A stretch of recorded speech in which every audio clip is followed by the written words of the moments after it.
पौराणिक कथा। कैसे हुआ नारियल का जन्म। हिंदू धर्म में नारियल का विशेष महत्व है। नारियल के बिना कोई भी धार्मिक कार्यक्रम संपन्न नहीं होता है। नारियल से जुड़ी एक पौराणिक कथा भी प्रचलित है जिसके अनुसार नारियल का इस धरती पर अवतरण ऋषि विश्वामित्र द्वारा किया गया था। आज हम आपको नारियल के जन्म से जुड़ी यही कहानी बता रहे हैं। यह कहानी प्राचीन काल के एक राजा सत्यव्रत से जुड़ी है।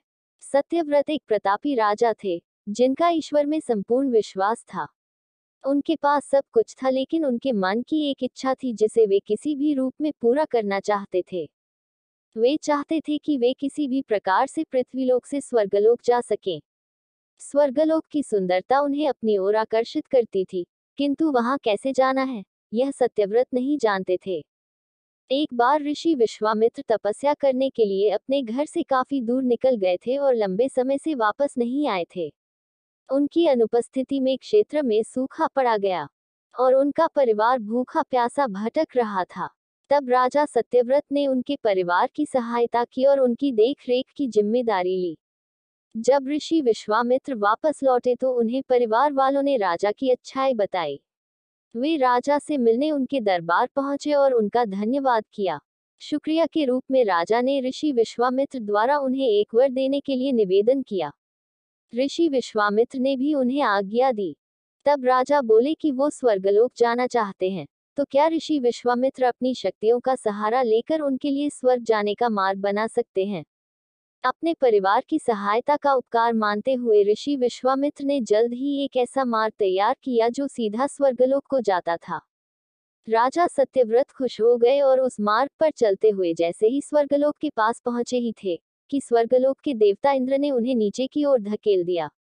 धरती पर गिरते ही राजा ऋषि विश्वामित्र के पास पहुंचे और रोते हुए सारी घटना का वर्णन करने लगे। देवताओं के इस प्रकार के व्यवहार से ऋषि विश्वामित्र भी क्रोधित हो गए, परंतु अंत में स्वर्गलोक के देवताओं से वार्तालाप करके आपसी सहमति से एक हल निकाला गया।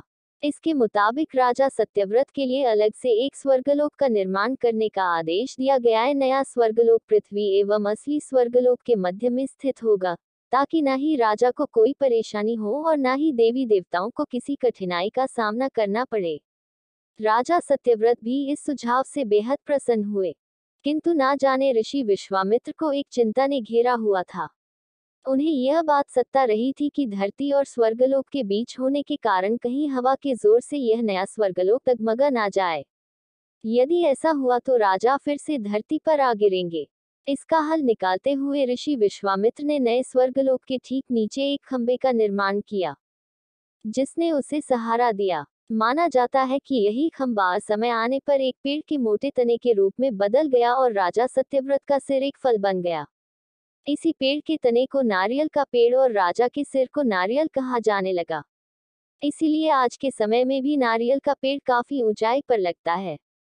इस कथा के अनुसार सत्यव्रत को समय आने पर एक ऐसे व्यक्ति की उपाधि दी गई जो ना ही इधर का है और ना ही उधर का, यानी कि एक ऐसा इंसान जो दो धुरों के बीच में लटका हुआ है। भगवान विष्णु और गरुड़ की पौराणिक कथा। ऋषि कश्यप की कई पत्नियां थीं, जिनमें से दो वनिता और कद्रू थी। ये दोनों ही बहनें थीं, जो एक दूसरे से ईर्ष्या रखती थी। दोनों के पुत्र नहीं थे तो पति कश्यप ने दोनों को पुत्र के लिए एक वरदान दे दिया।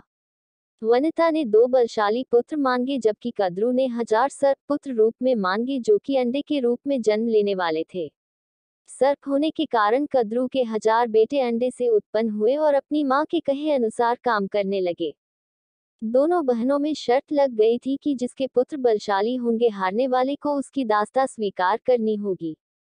इधर सर्प ने जो जन्म ले लिया था, लेकिन वनिता के अंडों से अभी कोई पुत्र नहीं निकला था। इसी जल्दबाजी में वनिता ने एक अंडे को पकने से पहले ही फोड़ दिया।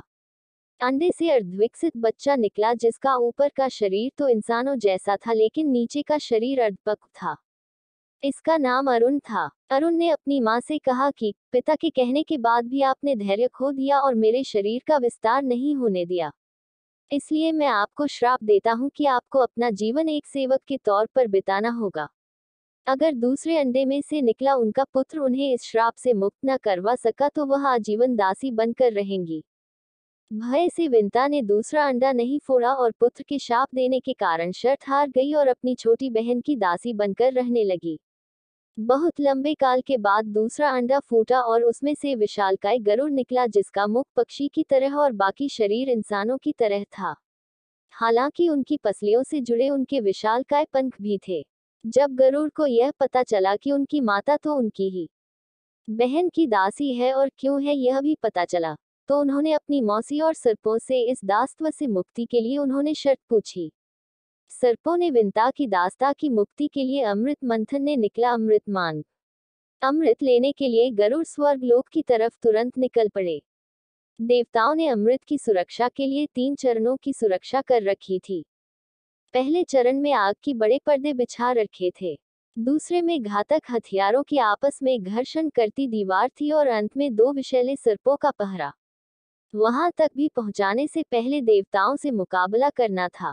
गरुड़ सबसे भीड़ गए और देवताओं को बिखेर दिया। तब गरुड़ ने कई नदियों का जल मुख में ले पहले चरण की आग को बुझा दिया। अगले पथ में गरुड़ ने अपना रूप इतना छोटा कर लिया कि कोई भी हथियार उनका कुछ न बिगाड़ सका और सांपों को अपने दोनों पंजों में पकड़कर उन्होंने अपने मुंह से अमृत कलश उठा लिया और धरती की ओर चल पड़े। लेकिन तभी रास्ते में भगवान विष्णु प्रकट हुए और गरुड़ के मुंह में अमृत कलश होने के बाद भी उसके प्रति मन में लालच न होने से खुश होकर गरुड़ को वरदान दिया कि वो आजीवन अमर हो जाएंगे। तब गरुड़ ने भी भगवान को एक वरदान मांगने के लिए बोला तो भगवान ने उन्हें अपनी सवारी बनने का वरदान मांगा। इंद्र ने भी गरुड़ को वरदान दिया कि वो सांपों को भोजन रूप में खा सकेगा। इस पर गरुड़ ने भी अमृत सकुशल वापसी का वादा किया। अंत में गरुड़ ने सर्पों को अमृत सौंप दिया और भूमि पर रखकर कहा कि यह रहा अमृत कलश। मैंने यहाँ इसे लाने का अपना वादा पूरा किया और अब यह आपके सुपुर्द हुआ, लेकिन इसे पीने के आप सभी स्नान करें तो अच्छा होगा।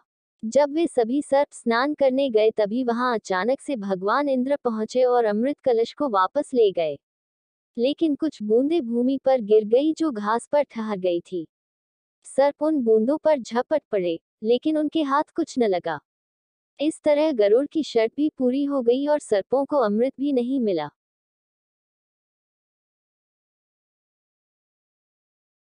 शिव की पूजा देवता और राक्षस, देव और असुर, श्रेष्ठ और अधम दोनों करते हैं। वह हर किसी के लिए महादेव हैं। विष्णु भी उनकी पूजा करते थे। विष्णु की शिव भक्ति को बताने वाली एक बहुत सुंदर कहानी है। एक बार विष्णु ने शिव से वादा किया कि वह शिव को 1008 कमल अर्पित करेंगे। वह कमल के फूलों की तलाश में गए और पूरी दुनिया में खोजने के बाद भी उन्हें सिर्फ 1007 कमल के फूल मिले। एक कम था। उन्होंने आकर सब कुछ शिव के सामने रख दिया। शिव ने अपनी आंखें नहीं खोली, वह सिर्फ मुस्कुराए क्योंकि एक कमल कम था। फिर विष्णु ने कहा, मुझे कमल नयन कहा जाता है, जिसका अर्थ है कमल के फूलों की तरह आंखों वाला भगवान। मेरी आंखें किसी कमल की तरह सुंदर हैं, तो मैं अपनी एक आंख अर्पित करता हूँ। और उन्होंने तुरंत अपनी दाहिनी आंख निकालकर लिंग पर रख दी। इस तरह की भेंट से प्रसन्न होकर शिव ने विष्णु को प्रसिद्ध सुदर्शन चक्र दिया।